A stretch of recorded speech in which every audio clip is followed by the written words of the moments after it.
then we can start getting on top of the racism, because there'll be no benefit to maintaining it. And personally, I firmly believe that just as Britain can flourish if everybody has a share of the national wealth, so I think that the world can flourish if everybody has a share of the world's wealth, even if locally we have to get a bit poorer to share it out. We'll have to find a way of living with it. Because if we don't, it's not just people continuing to live in poverty, it's climate change. And it's not going to destroy the planet. I did a degree in geology. I know the planet will recover. It's recovered from worse in the past. But human civilization won't. Human civilization is very, very fragile and getting more fragile all the time.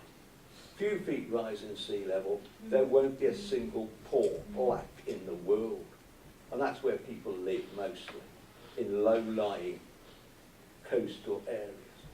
It's a disaster staring us in the face. Okay, I think that's a good point. I don't know whether I want to do this. All right, Rachel, I'll give you 1 minute to reply.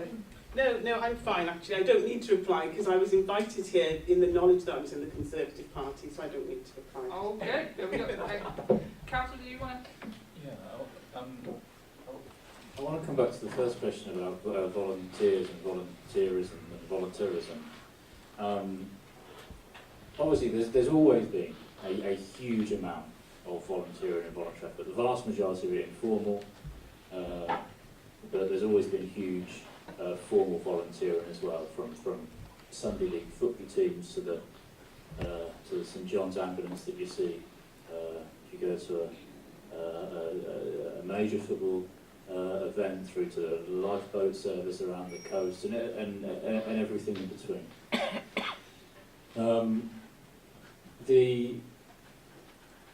And where a lot of this debate got kicked off in recent years was actually before the financial crash, and the now Prime Minister, then Leader of the Opposition's concept of the big society, which built on a whole series of different ways of formulating this through the 19th and 20th century. What volunteering and voluntarism requires is a structure within which, if it's going to formally take place, it needs that structure and that spine to help to organise it in certain contexts. So all across the city, there's loads of Friends of Parks groups, but they are supported and helped by the paid park staff across the city. A year ago, some people might remember, we proposed pulling away from that park service and asking the Friends of Parks groups to do more and more. There was a huge pushback against that, so you've entirely missed the point. If you take away the professionals, the volunteers will walk away. And that certainly that proposal was overturned. So voluntary effort will always be a huge part of this, and exactly where the borders sit will always shift and will continue to shift. But the idea that you can very simply remove the state and volunteer will naturally flow in and fill that and replace that is a deeply problematic one. Let's say that. For the last couple of years, I had the sustainability brief on the City Council. I don't have it now, and I'm not going to make up policy on the hoof for Lisa. And you need to engage with Lisa around that campaign. When I had it for 2 years, we didn't look at disinvestment and disinvestment, and I don't know the arguments around it. But in terms of the bigger debate around climate change and the morality of climate change and the people that are dying because of climate change, it's clearly the poorest around the world, and also actually the poorest people in Birmingham that are already most affected by it. There's a thing, if you look at there's a thing that the planners call the Edgbaston Cliff, which is around tree coverage in the city, and the huge, because of the urban heat island effect, the huge benefit that tree cover gives in moderating temperatures in summer. And if you look at the aerial coverage, then all in Edgbaston constituency is incredibly green. From the air, most of it looks like a forest. And then as soon as, and it almost tracks exactly the electoral boundaries, as soon as you cross over into Ladywood constituency, where that real concentration of poverty starts, those trees have disappeared. And so it's not just the poorest people in the world, there obviously is, that are most affected now by climate change, but actually in terms of the exposure to those extremes of heat, it's the poorest people in Birmingham right now as well. Just very briefly in terms of doing politics differently in Birmingham. I'm going to get you all to sum up so you can, Okay, you can fine. put that, in fact, you can kick up. I'm sorry if you wanted to ask a question, you got to go at 9 and I get in trouble. So if you could just sum up very briefly, and you know, I mean briefly, no more monologues, just sum it up. Everyone knows my position. Most people disagree with it. I will just. The one thing is that this will change the way we do politics in Birmingham. The Kerslake review last week will change. There's an awful lot. I talked about how an awful lot of this is in flux. Well, there's a lot more flux coming. A massive boundary review, cutting the number of councillors, moving from 3-member wards to single-member wards. There'll be a much more direct relationship, much more direct accountability, and getting rid of this whole thing about there being elections every year, but it will just be the whole council up once every 4 years.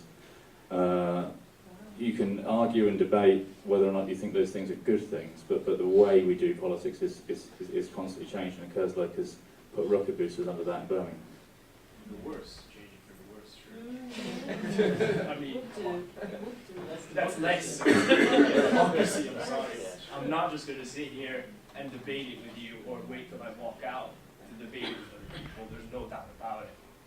So, yeah, we're going to expect Labour to take a stand against that. I mean, that will be for the Boundary Commission and Government to decide. The Birmingham Council doesn't get. This throwing the ball to someone else, and we will contribute to that debate, of course we will. Up to the European Union, because you've seen what people think here. There we go. You can talk to him after as well. Rachel. Yeah, I'd just like to say I think politics has changed and people are aligning themselves differently. And I do think there's a space in every political party for dissent. I don't think it's just the Labour Party where there has to be dissent. I think people can be in the Conservative Party or the Liberal Democrat Party and have a dissenting voice as well. And I welcome that in politics. Well, yes, you're absolutely right. If you're cutting down the number of councillors, cutting down the number of elections, that is a move to less democracy. And no doubt the Labour administration will be as supine as ever, lie back, yeah, it's somebody else's fault, nothing to do with us. And meanwhile, they're not intending to do a thing to stop it. But of course they could. Of course we could if we get our act together. As for doing politics differently, one thing we could do is start organising meetings at ward level, whatever level you want, street level, constituency level, anything, to discuss issues that are relevant to the locality. Keep them going regularly, build them up enough, get enough people. Doesn't matter how unofficial, informal they are, they'll start to carry weight. It's been done before. The first example I can think of is in Rome, the 6th century BC.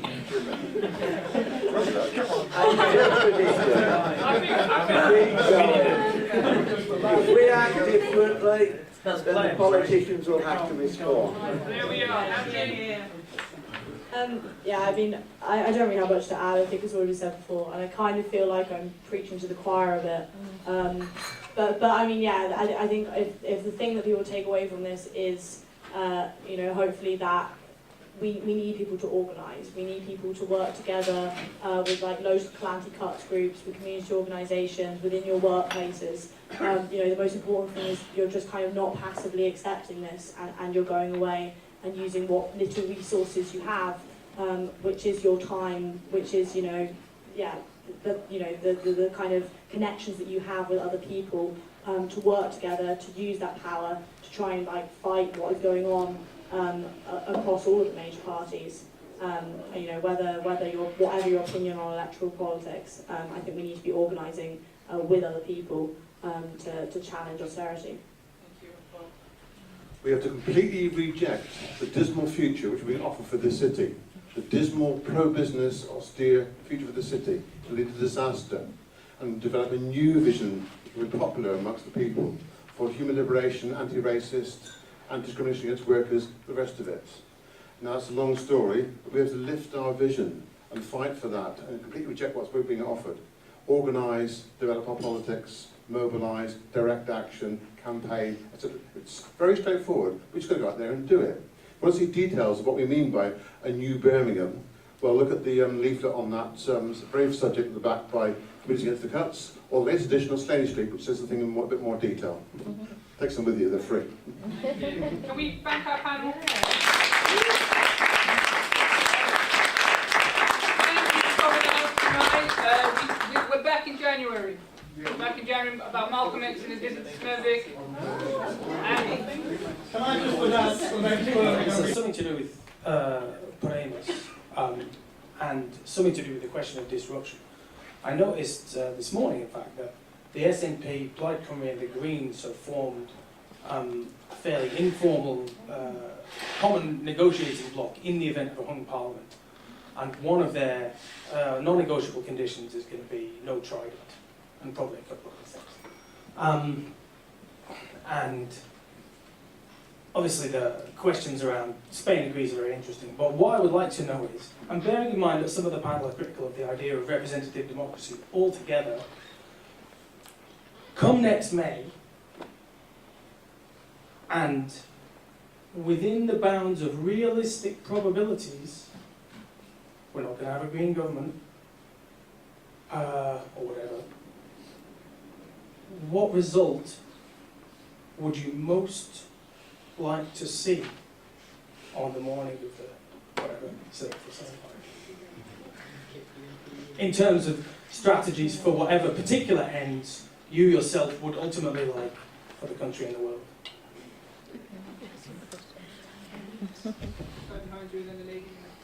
Thank you, I'm Andrew, Communities Against the Cuts. Can I make a plea for realism? This is the largest local government in the whole of Europe. If this local government can't get its act together against austerity, we're in real problems. We need to remember two important things about the country we live in.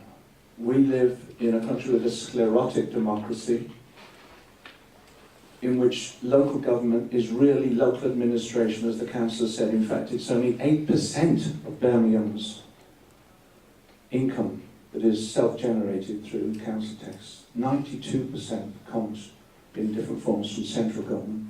They are administering services for central government. And this whole issue of austerity has raised this to the public attention, and we need to really think in the longer term about changing our whole system of relationship between central and local government to make democracy work more effectively. And that's one reason why we have such low turnouts at local elections. People say, what the hell was the point? We've got one of the lowest turnouts in the whole of Europe, 28% in Birmingham at the last May election. It's pathetic, it's disgraceful. And we call ourselves the mother of democracy. It's shameful to me, really shameful. I'd just like to ask the councillor a question. There's something that, I know he has a completely different position. He sees his role as simply a 4-year contract or something to do with, as he sees it, representative democracy, which is frankly very, very old-fashioned these days, that attitude towards politics. But the question is this.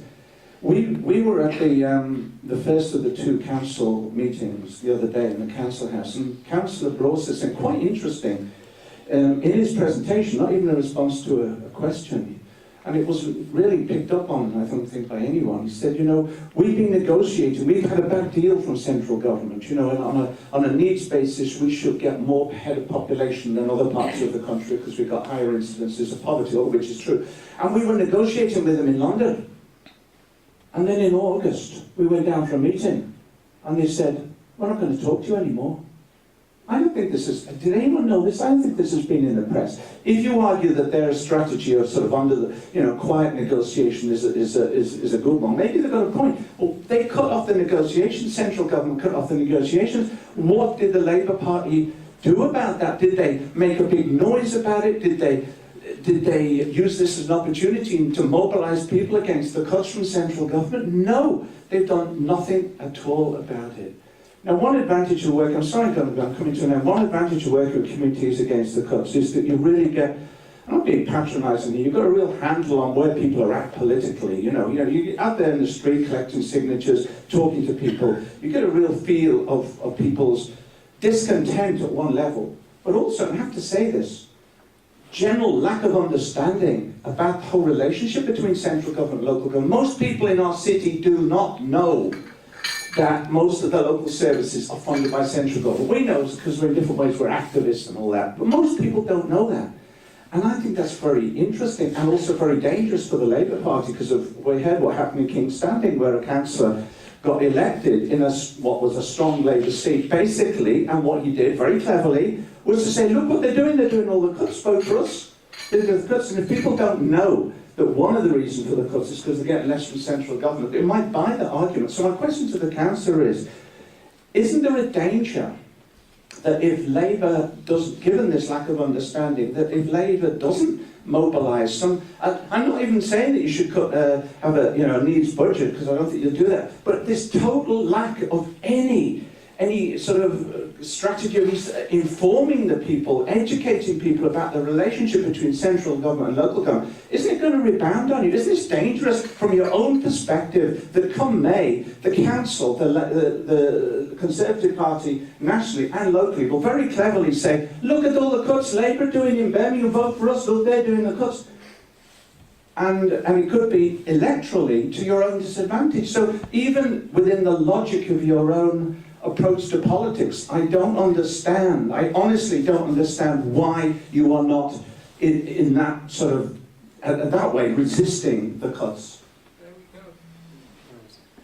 On the point that you made about shaking it up and, voting maybe for an alternative, and then I want to pass that back to James and wonder whether you're worried about people maybe seeing UKIP as an alternative, maybe not the people sitting in this room, but I wonder how concerned Labour are that maybe some of their sort of traditional voters are actually really concerned about feeling that Labour isn't representing their views anymore and that UKIP might be a viable option.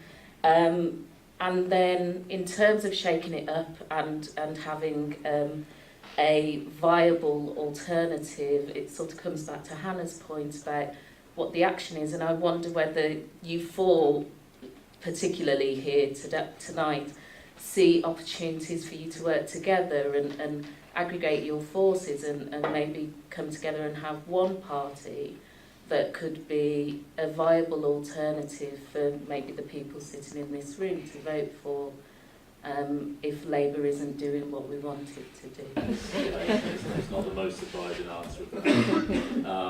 And the reasons being about why, as has been pointed out, the Labour front bench is committed to bringing down the deficit and getting the budget into balance as well.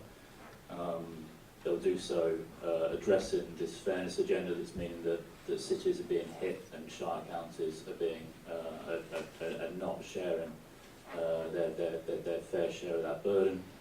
That they'll take capital investment out of that balance, and so you can start investing in capital infrastructure and get the economy moving again more effectively, bringing those jobs and therefore bringing up tax receipts, which is that if you like the Keynesian approach that Hattie was talking about, and then immediately doing things like getting rid of the bedroom tax.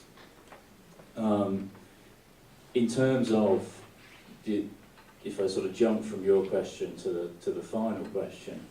I haven't looked at the papers. I didn't see the thing about the SNP and Plaid Cymru and the Greens. But you've got a fascinating situation at the minute where you've got a first past the post system which works very effectively where you've got two great big parties and you've effectively got five-party politics. So it's an incredibly unstable situation. I don't think anyone really knows what's going to happen in May. I think that in terms of the sort of the commentariat, if you like, I think there was quite a lazy assumption in the early years that UKIP was a problem for the Tories, and was something that Labour could sit back and watch the Tories tear themselves apart over Europe, and just get all the benefit of that. And I think we're understanding that plays out very, very differently. And there's certain groups that are much more likely to vote UKIP, and some of those come from traditional Labour supporters, and some of those come from traditional Tory supporters. But beyond that, there's a very strange thing going on with the UKIP vote, which has become the sort of the protest vote of choice. So you had a few by-elections recently. The two MPs that stood down and crossed the floor and stood again, they're supposed to lose when they do that. That's the way it works. When Labour MPs stood down and stood as SDPs, they got wiped out. So to see them increase in the majority, to see the voters saying in those constituencies saying things like, yeah, all the politicians are the same, that's why we're voting for UKIP, even while voting for the same politician that used to represent them, is an extraordinary thing. In a sense, the more interesting one, though, was the Hayward-Middleton by-election, where Labour's majority was slashed. Labour's share of the vote actually went up slightly, very slightly, about 0.5%, I think. But what happened was that everyone else's vote collapsed into UKIP. And I think that instability and combined with this politics of scapegoating immigration, and nobody saying that the problem is not immigration, the problem is that the benefits that immigration brings are not being properly shared through the country, is of course a really, really worrying one.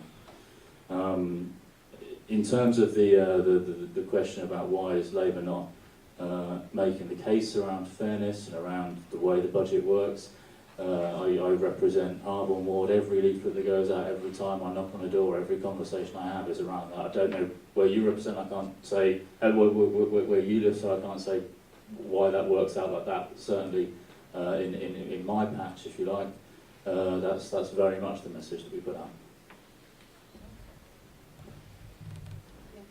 I think it's very important to note that Labour, because this seems to be a Labour room in a way, it's very important to note that Labour...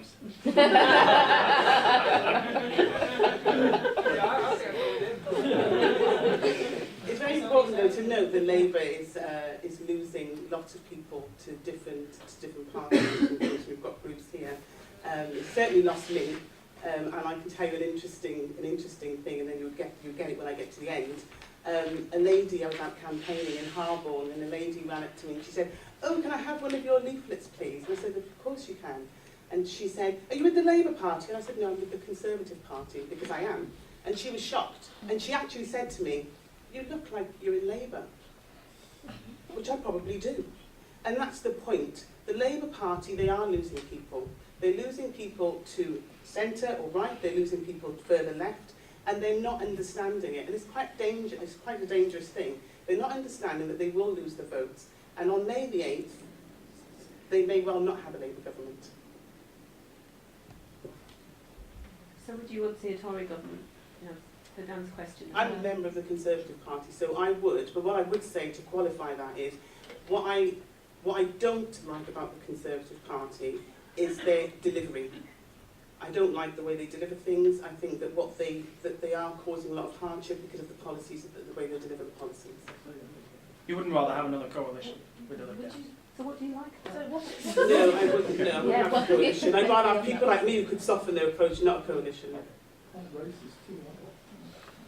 Yeah, I'm racist? No. Sorry. Oh, I thought you said I was racist. I'd have something to say if they did. I don't think you were. Well, yes, UKIP ought to be the Tories' problem.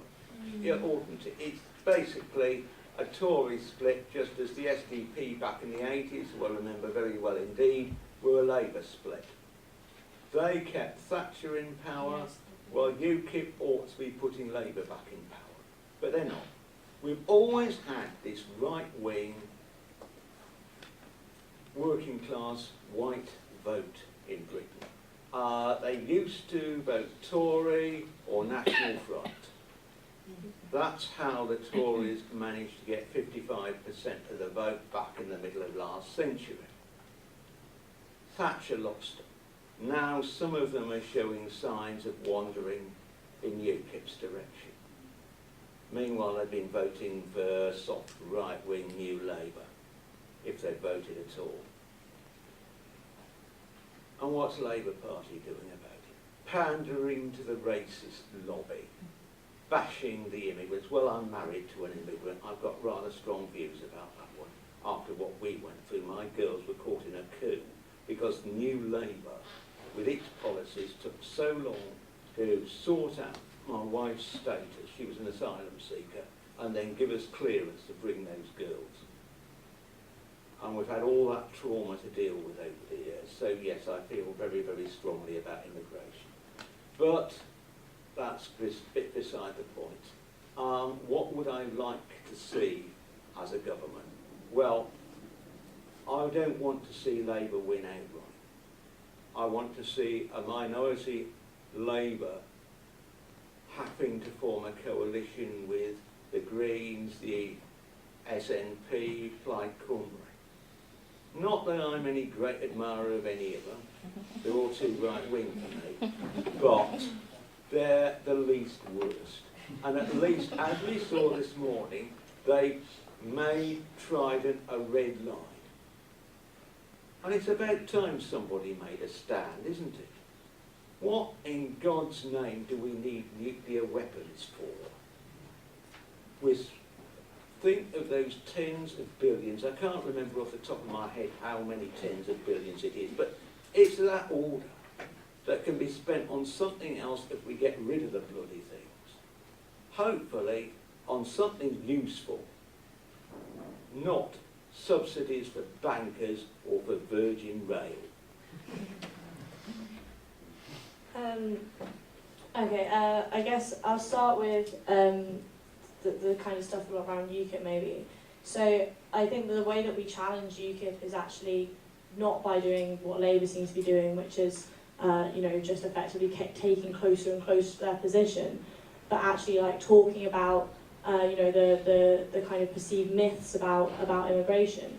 I mean, I don't actually believe that most people care overly about immigration. They care more about the perceived effects of immigration. They're worried more about their job, they're worried about the housing situation, these kind of things. And I think that what needs to be challenged is the kind of idea that it is immigrants that is causing these problems, rather than capitalism and the ruling elite. So I think that's what must be done.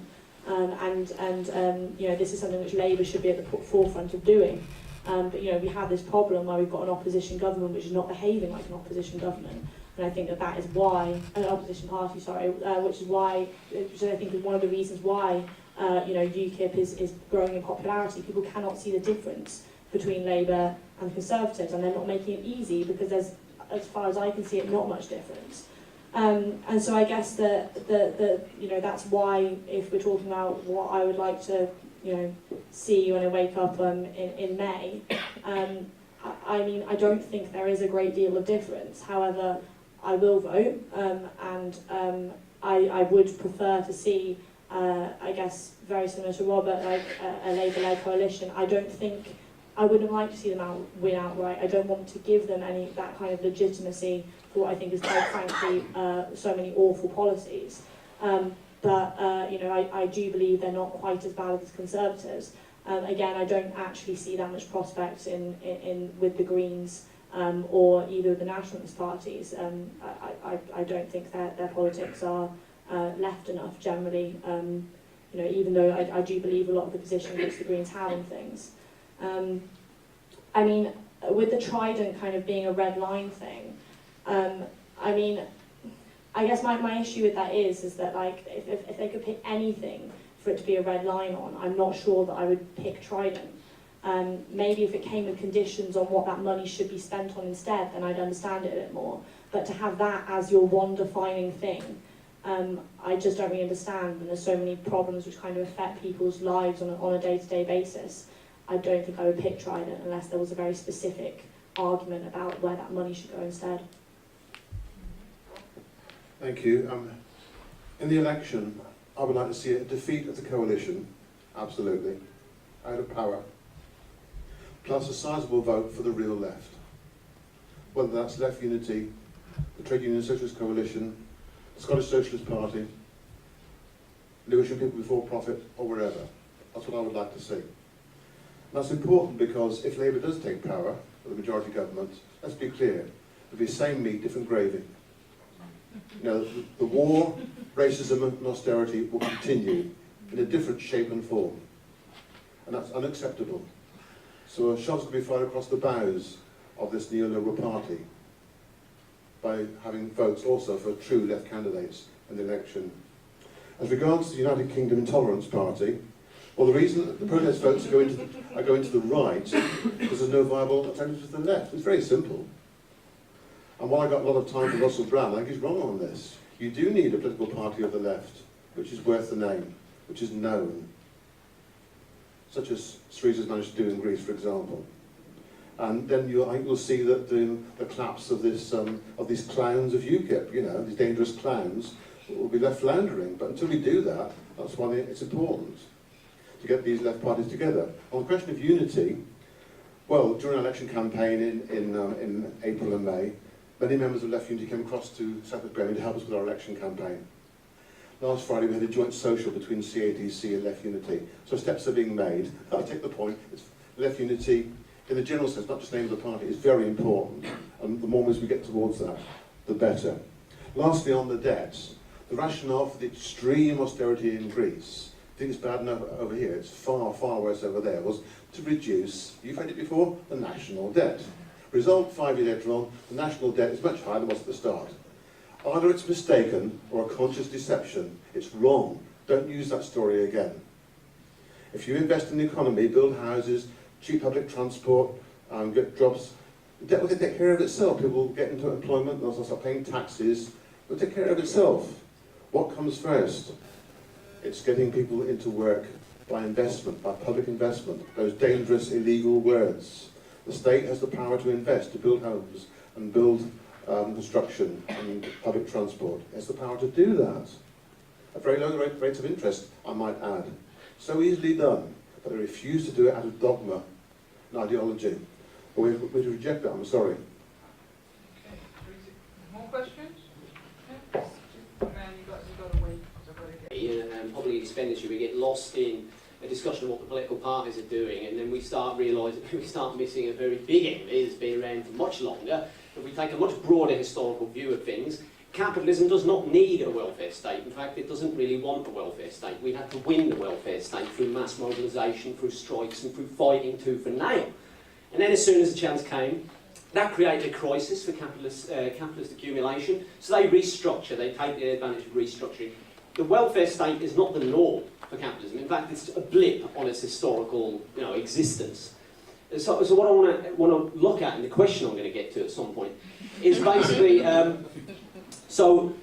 what do we see public expenditure being used as? I think we can see it as being used as a weapon. It is being used as a weapon against people, and it is allowing the restructuring of work by companies in this country in a way that strips a lot of the protections away from people. They don't have an alternative in terms of income from the state, so then they have to accept the crappiest kind of jobs you can imagine, and people are getting worked to death. And this is a huge problem, and this is the main point, I think, the restructuring of work.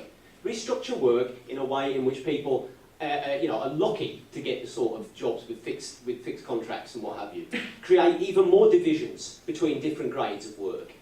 And the question I'd like to see what people touch on is, what do you think the role of unpaid work is in austerity? Because we see a massive selling of the voluntary and community sector, right, which is being done for a whole bunch of reasons, to avoid the blame, to depoliticise, but importantly, to get volunteers to do stuff that paid people should be doing. So let's have a look at, what do you think the role of unpaid work is in Britain today in terms of austerity? Because I think, you know, austerity is a moment in a much broader restructuring of capitalism that the Labour Party has had a massive part in. If we look back to the 1970s and even earlier, you are absolutely, you know, you're very guilty, even if we don't look at austerity at this point. But yeah, I want to see more on work and public expenditures. Yeah,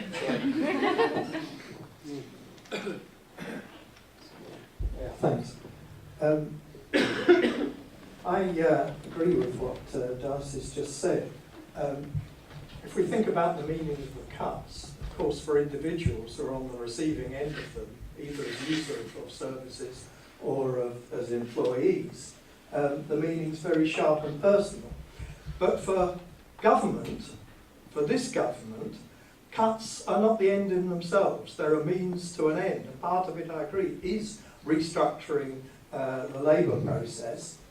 The other part of it, and the two are linked, is the restructuring of the state, and in particular the local state, to replace the public with the private. And we can see this very clearly. We can see this going on in our city now. A few days ago, Lord Warner, one of the government's commissioners, the one dealing with children's social care, made very clear what his model was. It's outsourcing as much as possible of children's social care to the private sector, as much, that is, as is profitable. He referred to Leeds as a model. You need to look at Leeds. Leeds embarked on this road a while back, and now they have established a very cosy council private sector partnership that runs the city. And it's very clear who calls the shots in that. And that's the road that Birmingham is going down. And it's a historic turning point, because even if we had an anti-cuts council elected at some point in the future, they would be faced with a very difficult situation of most of the services were no longer part of the council. They were all owned by private companies. Now, this is only possible because this government can rely on local councils, including Labour councils, relaying those cuts and doing the job for them. And how is it able to do that? And the answer is because power in this city is very tightly held at the centre. As a model of democracy, it is a sham. We have what, 76, 77 Labour councillors? All power actually lies with 8 of them, the 8 members of the council, of the cabinet. And if you look at the rest of the structures, no wonder that people don't vote. Look at your ward committees. I don't know if any of you have been to a ward committee meeting. They're essentially there to manage the local community and allow them to let off a bit of steam. But they have no power. They have no power because all the power comes down from the top, none of it goes up from the bottom. Between the council house and the ward committees, there are the district committees, the 10 constituency-based district committees. They comprise only councillors. There is no representation on them of ordinary citizens.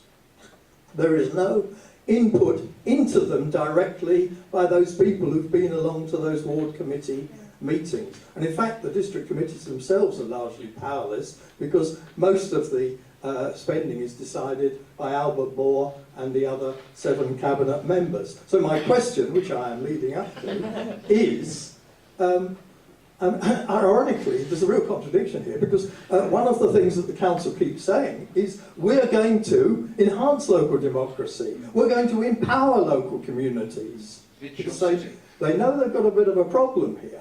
The problem is, the moment they give more power to ordinary citizens, the more people will say, we don't want these policies any longer.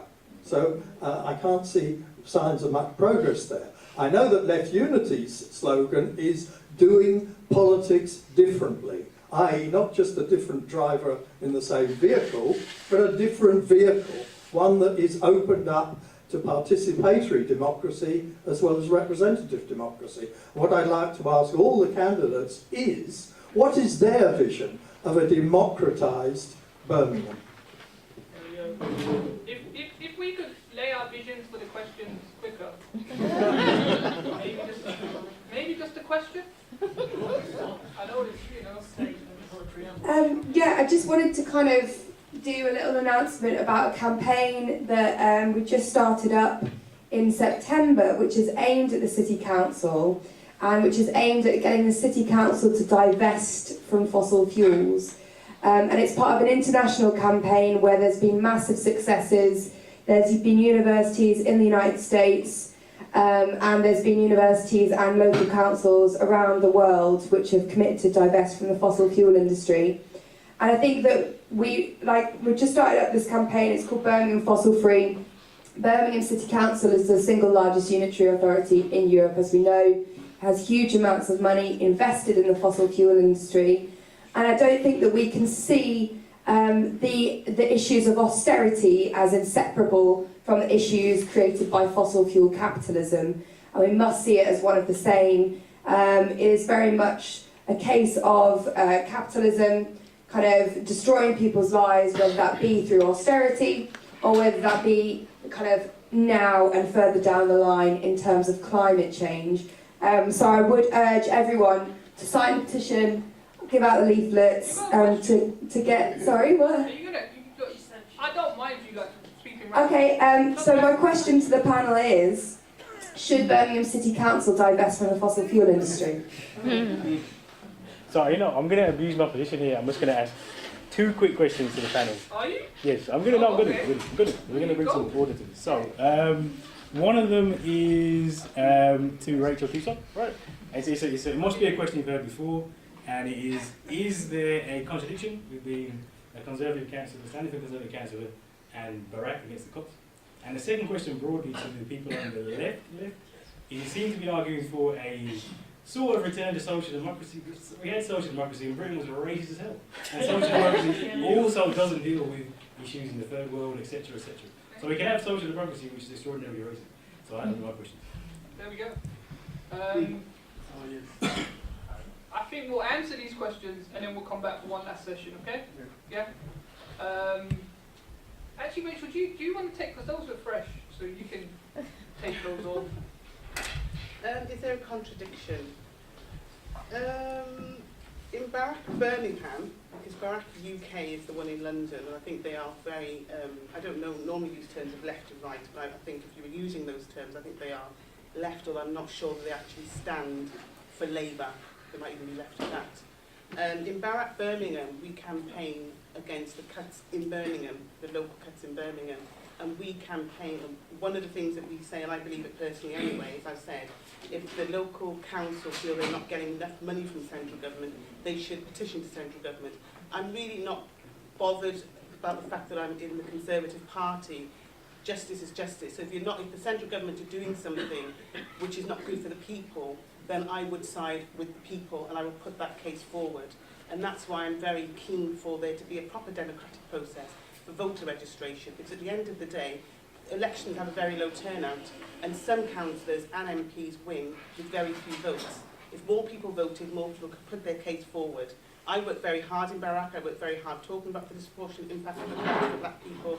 I don't see, and I've mentioned, I mean everybody there knows I'm in the Conservative Party, so I don't see the contradiction from that point of view. So being in a pro-cop party, there isn't a contradiction in arguing against the cops. That's what I'm trying to... Sorry? So, because the Conservatives are a pro-cop, we're going to cut more, and that's the party that you're in. There's not a contradiction then to say, well, we're fighting against the cops. That's what I'm trying to get at. If the party you're in is pro-cops, and the activism you're doing is anti-cops, isn't that a contradiction?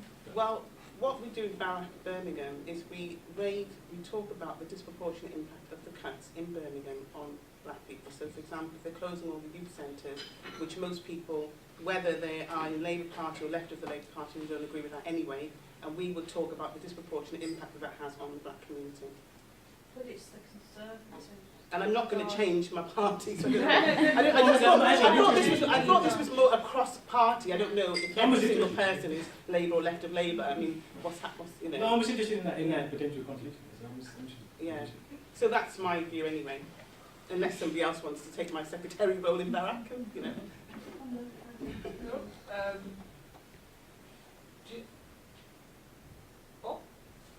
Well, on a few points. Yes, the state is being reconfigured. What's its role at the moment? To boost the rich, to boost profits, to boost the corporations, to build the market, and social repression. That's its role, the way it's moving. Now, who needs that? Who needs a state like that? No, thank you very much. So I would reject that completely. What kind of council would we like to have? Well, a People's Council. Something like what they had in the 1990s in Brazil, in Porto Alegre. There are mass assemblies of people all around the Rio Grande do Sul and Porto Alegre discussing the budget and priorities, and putting huge pressure on the councillors who were only too willing to listen to what the people were saying. And it led to proper planning, democratic planning, investment and so on. And that experiment eventually ended. But what we need in this city is a People's Council, where everybody has a stake in what happens, and what they say and think actually counts for something. Under first past the post every year, and ineffective ward committees, you're saying hardly anything. So the way the state is being pushed, we have to reject completely. We need a new kind of state, a people's state. And it's a long story how you elaborate that. I haven't got time here tonight. Should the council divest? Yes. We like those kind of answers. And I'm speaking on behalf of Community Against the Cuts, which is an anti-austerity campaign group. That's my brief. I've got my own personal views, which go further than that. But if you want to ask my personal views, we need to, as I say, not go back to social democracy in the 1950s, and it's better than what we've got now, but we want to go forwards to an eco-socialist future. Also, Brandon, his book says, amongst all the other stuff you might not like or like, you cannot have the planet or capitalism. You cannot have both. He's absolutely right about that. That's why he's so hated in the media and the Sun. He's right. That's the future, an eco-socialist future, which is different from what we had in the old labourist social democracy of the 1950s. So it's a different kind of society and a different kind of state. And racism? Oh yes, environmentalist, anti-racist, anti-homophobic, etc., etc. Yes, absolutely. So, human liberation. That's our agenda. Human liberation. The suppressive society we live under. Yeah. Can you keep the answers brief now, because I want to get another set of questions in just before the end. Cool. I'll be very brief then. With the kind of issue of being in the Conservative Party and being anti-cuts, I have to say I'm kind of baffled. You know, if you're going to come down on the side of justice for the people over the side of the Conservatives, then I think you're going to have to be coming down on that side against the Conservatives almost all the time. It is them that's driving the cuts. I think they are fully aware that those cuts are disproportionately affecting people who are black, people who are working class, and I think there's an absolute contradiction with being against cuts and being against racism and being in the Conservative Party. And I don't know. I just think that I was quite surprised when you're from Barrack and were in the Conservative Party. And as you're right, that the people running it in London, like kind of Lee Jasper and Zita Holborn, are very left wing. But yeah, I do think there's a contradiction there, basically. In terms of unpaid work, I think basically Darcy's right, and it comes back to the point of being of ideological kind of impetus behind this. This is being done to benefit like private companies, to benefit the ruling class, to benefit private capital. And yeah, it is totally about the restructuring of work, and Crisis allows for the restructuring of work, and this is why we have to fight so hard for the welfare state to be protected. It is something which the working class have won over time, and the kind of neoliberalism that we're seeing now is eroding it, and eroding even the tools we need to kind of fight and protect it. In terms of democracy, I agree a lot with what Bob said. It needs to be direct, it needs to be participatory, particularly at a local level. I don't see reasons why, particularly for local government, you can't have a high level of direct democracy. But I think it needs to not just be within councils, it needs to be within our workplaces, it needs to be within our educational institutions. Things that we're involved in should be run by the people who are involved in those things and whose decisions they affect. And that needs a wholesale kind of restructuring of the way we conceive of society, and the way we conceive of the limitations of where we expect democracy and where we do not expect democracy. Fossil fuels, yes, they should obviously divest, definitely. You know, we're talking about these problems now, under the current situation. Just imagine 50 years down the line when climate change is even worse, not only here but in all other parts of the world.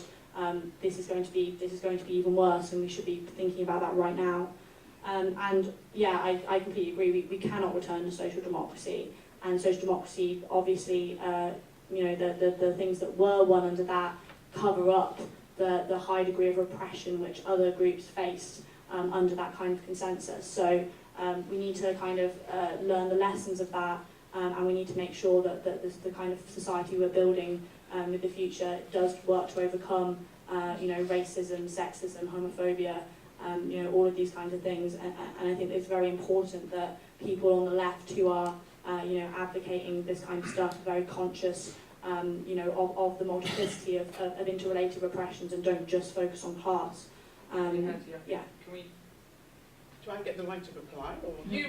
Well, I don't want to turn this into like some kind of personal.